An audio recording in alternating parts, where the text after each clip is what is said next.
Pria mengapung di permukaan laut. Dia diselamatkan oleh nelayan yang baik hati. Kapten kapal mengeluarkan pecahan peluru dari punggungnya. Lagi-lagi di pantatnya. Terlihat ada objek logam. Kapal menggunakan alat sederhana untuk mengeluarkannya.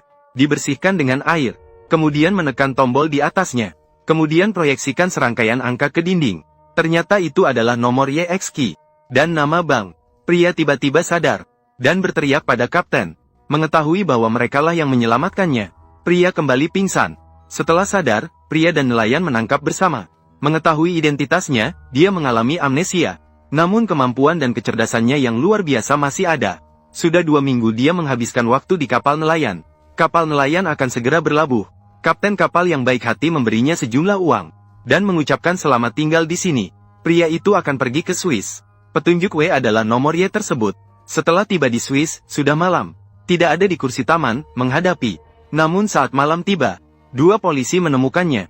Taman sudah ditutup, tidak diizinkan berada di taman. Dia menjelaskan kepada polisi. Sekarang Z bahkan tidak tahu siapa dirinya. Polisi ingin membawanya ke kantor polisi. Namun tiba-tiba, reaksi naluri pria. Dengan 3 gerakan, dia menjatuhkan seorang. Dengan 2 gerakan, dia merebut polisi lainnya. Kemudian dia seolah-olah menyadari kesalahannya. Dia membuka kotak dan melarikan diri. Setelah fajar, pria itu tiba di bank yang ingin dia temui. Di musim dingin, dia bahkan tidak memiliki mantel. Seperti pengemis, dia datang ke bank untuk menghangatkan diri. Dia menulis nomor rekening banknya di atas kertas. Dia mengikuti petugas ke brankas. Petugas membawa sebuah kotak besi. Ini adalah harta yang disimpan oleh pria itu. Pria itu membuka brankas. Ada hasnya di dalamnya. Ternyata pria itu bernama Jason Bond. Ternyata pria itu adalah agen rahasia. Tanggal 19 April. Kemudian Bond membuka lapisan berikutnya. Banyak uang tunai dan sebuah senjata. Dan lebih banyak identitas. Tidak hanya Jason Bond sendirian. Jadi, siapa sebenarnya dia? Dia memasukkan semua uang ke dalam tas merah. Kemudian menyerahkan brankas dan pergi. Seorang pria memperhatikannya dan segera menelepon. Kemudian seseorang segera mengikutinya. Burn yang sangat waspada sendiri. Maka dia pergi ke DSG Amerika. Polisi setempat yang mengikuti jejaknya menghentikannya di luar. Begitu masuk DSG, dia mulai melihat sekeliling. Wanita yang sedang bertengkar dengan staf menarik perhatian. Dia sudah pernah ke sini sebelumnya. Dia tidak bisa mendapatkan Kizet. Penjaga di lobi sepertinya menerima sinyal. Bond merasa ada yang salah dan segera pergi. Tas merah, orang yang membawanya. Berdiri diam di tempat, mengangkat tangan. Mengangkat kedua tangan, orang-orang di sekitar melihat. Pada saat itu, 1 orang 1 gerakan, setiap gerakan memusingkan. Menghentikan Weki dan menarik kerahnya. Kemudian Biro mengirimkan So dan kemudian V. Kemudian merebut Eski. Orang Beijing mengulurkan tangan, tidak ada yang menantangnya. Lagi pula ini adalah tempat umum. Bond segera pergi, pertama melemparkan Eski. Kemudian berlari ke atas, melewati dan menjatuhkan seorang penjaga. Melangkah turun dengan langkah kecil. Mengambil walkie-talkie dari penjaga keamanan. Pada saat itu pasukan DSG mulai bergerak. Mereka tidak tahu. Orang yang dicurigai mendengarkan mereka dengan earphone. Menghindari pengejaran mereka. Dan merobek peta evakuasi gedung. Mencari arah pelarian. Para prajurit maju 1 langkah demi 1 langkah. Sampai ke lantai 3, tidak melewatkan satupun ruangan. Tidak ada yang bisa lolos dari pemeriksaan ketat seperti ini. Pada saat itu, Bond sudah sampai di lantai 5. Membongkar pintu yang bertuliskan, dilarang masuk. Kemudian bersiap untuk memulai panjat tebing. Tanpa sepatu anti-selip dan sarung tangan. Tas ransel merah jatuh dari lantai 5. Tidak ada pilihan, harus mengubah arah. Di atas terlalu licin. Para tentara melacak sampai ke sini. Mendorong pintu itu. Tempat ini sama sekali tidak terlihat ada aktivitas manusia. Berani dan keterampilan cukup. Mengikuti garis-garis besar gedung. Mengikuti langkah demi langkah untuk melarikan diri dari DS. Bertengkar di kedutaan. Dia mendengar wanita itu kekurangan uang. Dan dia perlu pergi dengan mobil. Berikan wanita $20.000 dan antar dia pergi. Orang-orang pikir dia bodoh, siapa yang akan? Saat itulah Bond mengeluarkan 10.000 sebagai uang muka. Dan melemparkannya ke tangan wanita itu. Apakah mereka menangkapmu? Baiklah, kamu mengemudi dan saya membayar, begitu saja. Bond tidak memaksa. Bond tidak memaksa. Jika kamu menerima pekerjaan ini, kembalikan uangnya. Setelah naik mobil, wanita itu memutar kepala dan melihat pria muda ini. Dia benar-benar tampan. Pihak Chia sangat khawatir. Mereka menemukan Jason Bond melalui pemantauan. Mendengar dia baru saja membuat keributan di DSG. Malam itu dia juga membawa 2 polisi ke rumah sakit. Komandan Lin mengirim rencana penghalang. Mereka ingin membunuh Bond dan membuatnya masuk ke dalam kantong mayat. Jadi, siapa sebenarnya Bond? Dia mengaktifkan 3 agen khusus. Paket berada di Barcelona, di tangan Lobster. jas ini sedang bekerja. Agen berambut pirang yang berada di Roma. Dia dan Bond berbicara tentang penderitaannya sepanjang jalan. Membuka toko surfing, ditipu oleh bos. Tetapi dia terus berbicara. Tidak pernah berhenti sejak berangkat. Sebenarnya dia telah menipu kita. Dan bagaimana caranya? Untuk menghindari kebingungan, Bond mengungkapkan kekecewaannya. Dia tidak tahu harus berkata apa. Dia lupa tentang dua hal itu. Bawahan Conklin menemukan petunjuk lagi. Wanita yang memberikan tumpangan kepada Bond. Mereka menemukan bahwa wanita itu bernama Mary. Ayahnya sudah meninggal, ibunya tidak diketahui. Dia memiliki seorang saudara laki-laki dari ayah yang berbeda. Memerintahkan bawahannya untuk menyelidiki Mary dalam beberapa tahun terakhir. Memberitahu agen yang dikirim bahwa targetnya berubah menjadi Bern dan Maria. Saat makan di perjalanan, Bond mengeluarkan 6 buku HZ untuk Mary. Tidak bisa memahami apa yang sebenarnya dia lakukan.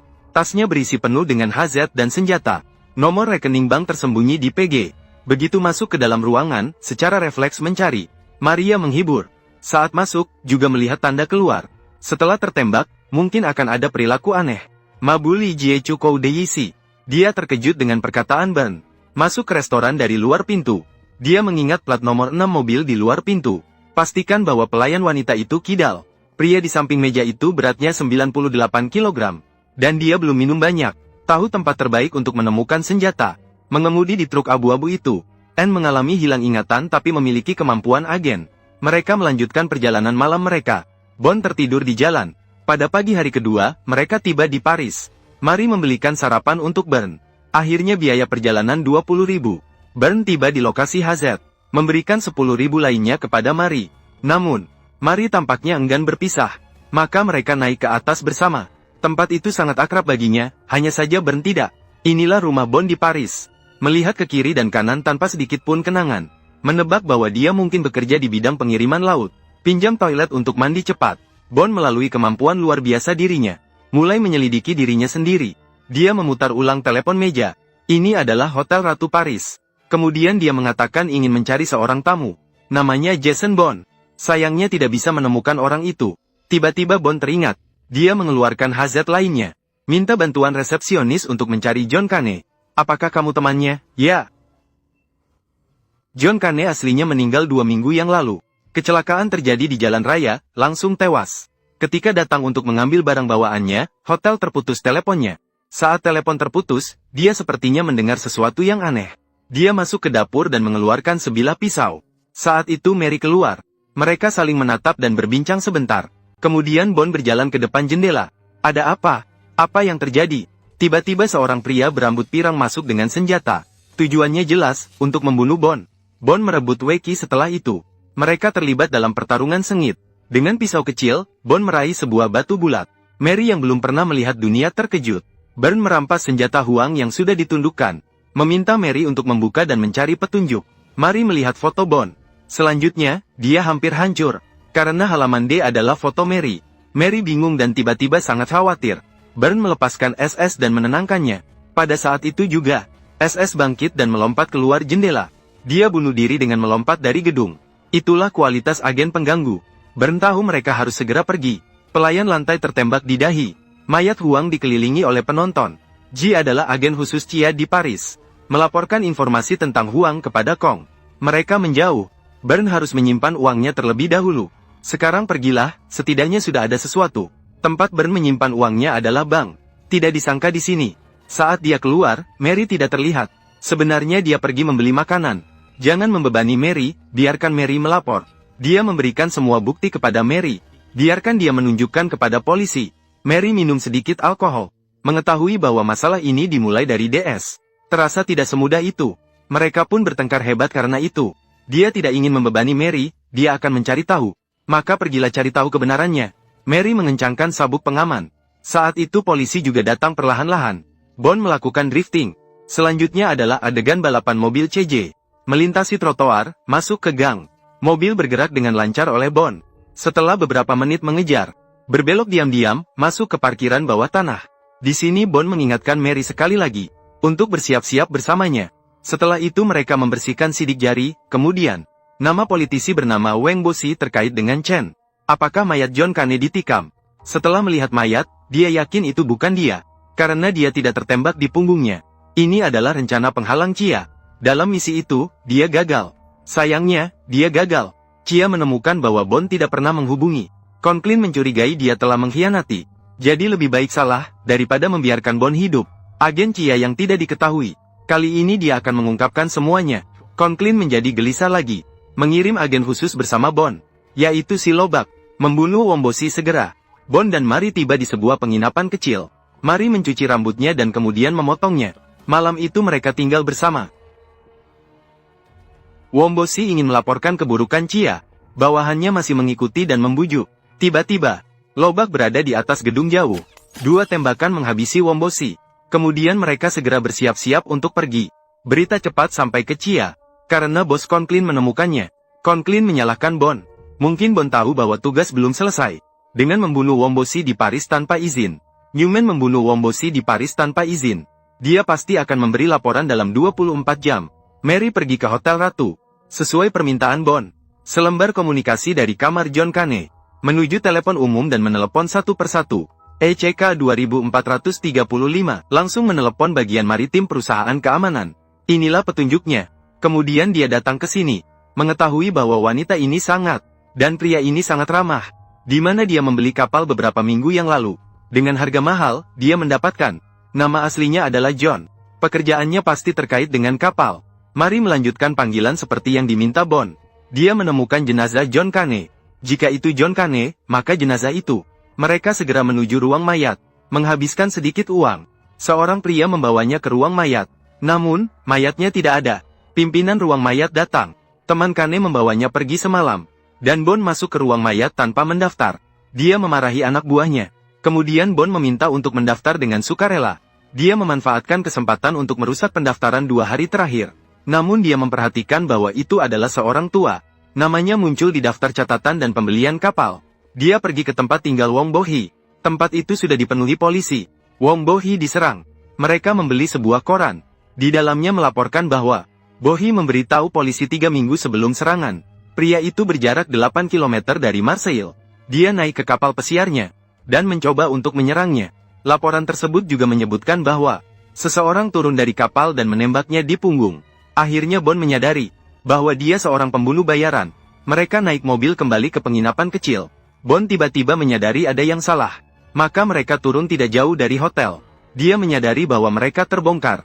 Di depan pintu hotel sekarang, mereka melewati mobil polisi yang tidak berpenghuni. Maka ia memukul kaca hingga pecah, mengeluarkan informasi di dalamnya. Bond dan Mary keduanya masuk daftar pencarian. Mary agak hancur. Bond tidak tahu di mana Bond. Tapi bisa dipastikan, orang-orang yang menyerang Wombosi itu. Lao menemukan Kang Kelin lagi. Beberapa jam telah berlalu tapi Ben belum. Dia memperingatkan Kang Kelin. Jika rencana terungkap, mereka akan menelusuri tempat-tempat yang Mary kunjungi dalam beberapa tahun terakhir. Ke rumah tua di pinggiran kota saudara laki-laki Mary. Saat mereka hendak pergi ke sana, membuka pintu gerbang halaman, Mary mulai mencari kunci. Kemudian, begitu masuk ke dalam, mulai melihat sekeliling. Dia merasa mereka harus pergi. Saat itulah saudara laki-lakinya muncul. Saudara laki-laki dari ibu yang berbeda seharusnya tidak melihat Mary membawa dengan serius. Maka biarkan mereka tinggal, bernyanyi dengan 2 anak itu, dan anjing kuning besar itu. Mary dan kakak laki-laki memasak. Dia merasa adiknya akhirnya bisa diandalkan. Keluarga itu makan malam dan minum bir, lalu tidur. Tengah malam, Mary tiba-tiba terbangun. Dia menemukan bahwa bernyanyi tiba-tiba menghilang. Dia membuka pintu. Bernyanyi sedang memperhatikan 2 anaknya. Bernyanyi memberitahu Mary. Dia tidak ingin tahu lagi siapa dirinya. Ingin bersembunyi dengan Mary, dia punya cukup untuk hidup bahagia dan bahagia. Keesokan harinya, Mary menyiapkan sarapan. Bernyanyi dan Mary bersiap-siap untuk pergi. Saat itu, 2 anak itu berlari masuk, mengatakan bahwa anjing kuning besar mereka hilang. Apakah ini sering terjadi? Anjing itu tidak mungkin tidak makan pagi. Pasti ada alasan di baliknya, kan? Cepat pergi ke ruang bawah tanah. Apa? Dia tidak punya waktu untuk menjelaskan. Semoga mereka segera bersembunyi di ruang bawah tanah. Enzo mencari di laci dan menemukan senjata peluru hujan KZ. Lalu dia mengambil senjata peluru hujan dari dinding. Maria menyalahkan dirinya sendiri karena mereka seharusnya tidak datang. Bernardo memberitahunya bahwa tidak akan ada masalah.